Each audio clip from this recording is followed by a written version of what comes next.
I thought we'd talk Edgeworthia. Now, I don't know how long any of you have been watching my videos, but I used to have the most glorious Edgeworthia in my garden. I mean, it would have been really expensive to buy at the size that it grew to, but I knew it grew very well in my garden. But it's very expensive. It's very beautiful in winter. It has these beautiful fairy-like flowers. It's a really just super gorgeous plant. It holds a really, really lovely shape. It's hardy in the UK. And as I say, in the winter, when nothing else is really getting going yet, it has these gorgeous sort of winter flowers.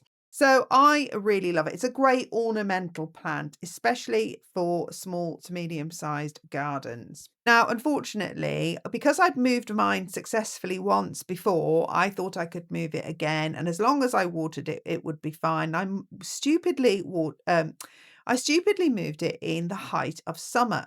Now, one thing you need to know about Edgeworthias is they are incredibly thirsty.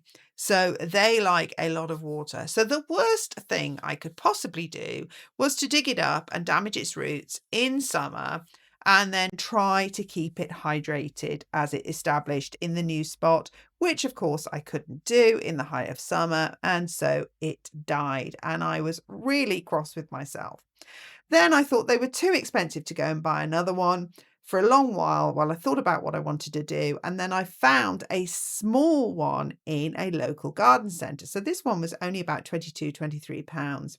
So I decided to buy it. To care for it, the first thing I am going to do is pot it up because, these garden centres, they don't really put really very nutritious soil in, which is why you have to hurry up really and plant your plants as soon as you get home. So obviously, and I'm just going to scarify a bit these roots so that they'll be encouraged to spread out into this bigger pot, which will keep it going in the winter. And as you can see, it already looks much better in this bigger pot. Now, the other thing I'm going to do with this Edgeworthia, as you can see, they have these lovely big oval leaves, but they do lose the leaves in winter. And the other thing I'm going to do is I'm going to take off this sort of side shoot here. Now, it's a bit of a risk. I don't know if it's going to be successful, but I have seen it done before. So I'm going to try and cut this down through the soil here and try and collect, if I can, some root. So I cleanly cut down and I did manage to get a little bit of root, but only a little bit. So I think what I'm going to have to do is I'm going to have to put this in my usual water bottle container, like a propagator, to hold as much moisture in as possible